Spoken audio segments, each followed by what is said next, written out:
এবার আমরা দেখব প্রতিসম এবং বিপ্রতিসম এই প্রবলেমগুলো। প্রথমে আসো, একটা প্রতিসম ম্যাট্রিক্স আমরা কখন বলবো এটা একটু দেখো।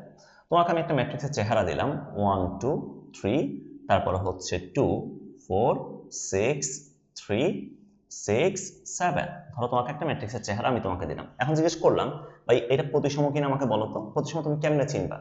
প্রথম কথা, মুখ্য কোণে যারা আছে তারা বাদ, তাদের কথা তোমার মাথায় রাখার দরকার নাই।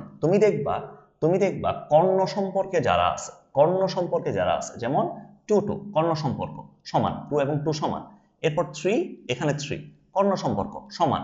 তারপর 6 6 সমান, কর্ণ সম্পর্ক সমান।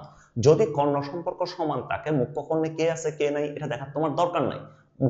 কর্ণ সম্পর্ক যদি সমান থাকে, তাহলে এই ধরনের ম্যাট্রিক্সকে আমরা বলি, এই ধরনের ম্যাট্রিক্সকে আমরা বলি প্রতিসম ম্যাট্রিক্স। তাহলে এটা হয় প্রতিসম ম্যাট্রিক্স হবে, এটা প্রতিসম ম্যাট্রিক্স হবে।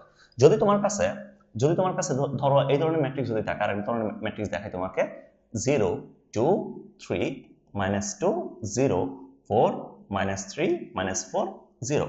ধরো তোমার কাছে এই ম্যাট্রিক্সটা আছে। এই ম্যাট্রিক্সটা যদি থাকে, মুখ্য কর্ণের গুলো 0, মুখ্য কর্ণের গুলো 0 এবং কর্ণ সম্পর্কগুলো নেগেটিভ, সমান ভাট নেগেটিভ, সমান ভাট নেগেটিভ। 3 -3 সমান ভাট নেগেটিভ, -4 4 সমান ভাট নেগেটিভ। যদি এই ধরনের ম্যাট্রিক্স থাকে, এগুলাকে বলি আমরা বিপ্রতিসম ম্যাট্রিক্স, এগুলাকে বলি আমরা বিপ্রতিসম বিপ্রতিসম ম্যাট্রিক্স, বিপ্রতিসম ম্যাট্রিক্স। তাহলে বিপ্রতিসমের ক্ষেত্রে মুখ্য কর্ণের গুলো 0 এবং কর্ণ সম্পর্কগুলো সমান বাট নেগেটিভ, সমান বাট নেগেটিভ। দেখো তো এখানে বলছে কি, তোমাকে নাম্বার 1 কোশ্চেনে বলছে বক্র প্রতিসম হলে এবিসি এর ভ্যালু কত, এবিসি এর ভ্যালু কত। বক্র প্রতিসম মানে মুখ্য কর্ণের গুলো কত ভাইয়া 0, তার মানে a = 0, b = 0, c = 0। শেষ, অ্যানসার শেষ। তাহলে এবিসি এর ভ্যালু হচ্ছে 0 0 0।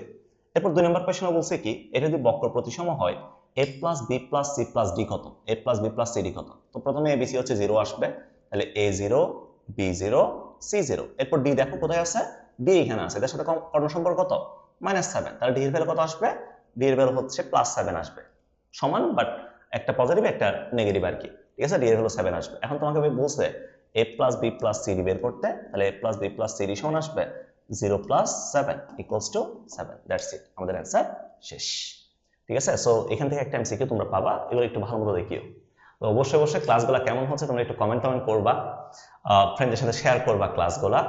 আর এরপর তোমাদের নেক্সট কোন চ্যাপ্টার লাগবে আমাকে একটু জানাইও, যাতে আমি ওইভাবে হচ্ছে ভিডিওগুলো আপলোড করতে পারি। সবাই ভালো থাকো, আল্লাহ হাফেজ।